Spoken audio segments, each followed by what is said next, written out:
Hello everybody and welcome back to my channel, Zara's Story Blog. Today I am going to be reading for you Little People Big Dreams. And our person for today is Steve Irwin, written by Maria Isabel Shenson-Vegra and illustrated by Sonny Ross. Steve Irwin. Little Steve was a boy from Melbourne, Australia, who loved animals as much as his parents did. His mother was a nurse who dreamt of raising kangaroos, and his father was a plumber with a passion for reptiles.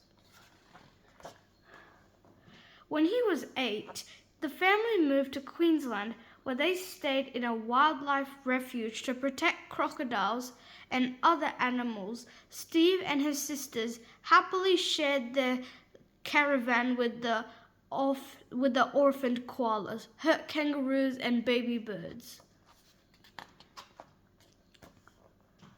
On their way to school, he and his mother would stop to rescue injured lizards. Once in a refuge, Steve helped feed them and nurse them. At the weekend, he would go on expeditions with his father to save snakes and crocodiles from being hunted. When he was 9 when he tried to catch a crocodile by jumping on its back for the first time.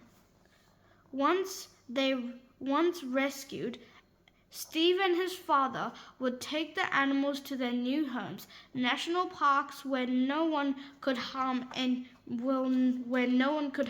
anymore. As he grew, he volunteered to save the crocodiles on his own, spending months alone in the woods and with his dog Sue. He was also good at rescuing the most dangerous animals that soon became Australia's top croc catcher. Back home, Steve became the parks manager. One day, while teaching visitors about the crocodiles, he noticed someone in the crowd. It was love at first sight.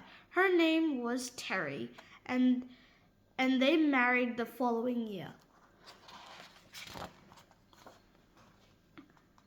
Their honeymoon was one of a kind. They spent rescuing and recultivating crocodiles and filming a wildlife documentary called The Crocodile Hunter. The show was so successful that they decided to turn it into a television series. When their first episode arrived at Cricky, it became a hit not in just Australia but all over the world. Steve showed everyone that crocodiles were not scary monsters but incredible creatures that needed to be protected. He knew the only way to save wild animals was by getting people to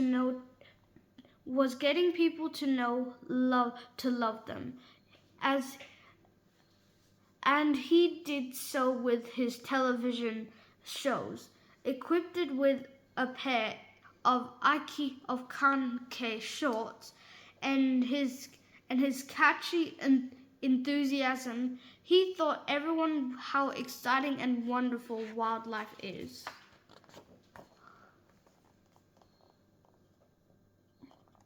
His fame allowed him to broaden and improve the park. He turned into one of the best zoos in the world, not just for the visitors, but for the animals. And while the zoo expanded, so did the Irwin family. But all over the world, humans were destroying the wild where so many animals lived. Little by little, they were losing their homes, and Steve and Terry put their savings to buy large pieces of land and turning them into wildlife reservations. The Irwins also founded a charity to protect natural environments and engaged and endangered species like elephants and tigers living in Centamera, or chimps and rhinos from South Africa. They are called wildlife. They called it wildlife warriors. And today, little Steve's memory keeps encouraging us to love, cherish, and protect wildlife. Because we don't own this planet, we belong to it. Just like every living being we share with it. Steve Irwin. He was born in 1962 and he passed away in 2006.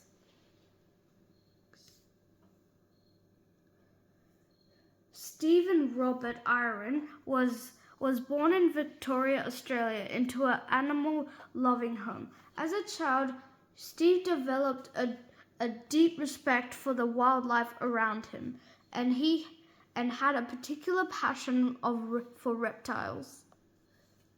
When he was 8, the family moved to Queensland's Sunshine Coast and opened Birwa Reptile Park, where Steve enjoyed helping out in his free time. He studied snakes, watched birds, and was soon catching small crocodiles in need of care.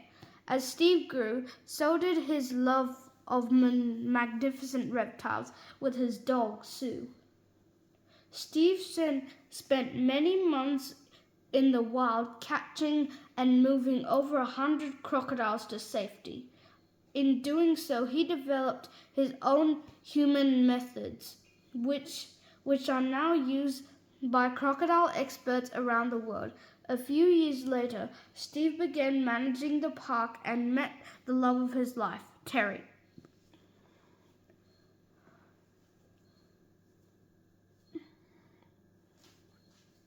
They married and they decided to film a wildlife documentary that was so successful it became a series, The Crocodile Hunter. Millions of viewers love watching Steve, Terry, and their best friend share their passion for protecting nature. Back home, they worked tirelessly on the park, which was remained Australian Zoo, and soon had 2 little helpers, their daughter Bindi and son Robert. With the money from their television show, Steve and Terry opened the Australia Zoo Wildlife Hospital, which cares for over 7,000 animals every year. When Steve sadly died in a tragic accident, his daughter bravely told the world, I don't want Daddy's passion to ever end. Bindi and Robert and Terry have ensured just that. They spent their days inspiring everyone to be fearless in the wildlife, warrior like Steve was. And that's the end of the story. The moral of the story is that we have to respect every living being on Earth. We don't own the Earth because there are lots of living beings on the Earth, and we have to take care of them and love them. For example, crocodiles and snakes. They might be scary creatures, but we need to still love them and protect them. And I hope you enjoyed the story that I just read for you, and if you want to listen to more of my stories, please hit the huge like and subscribe. Bye!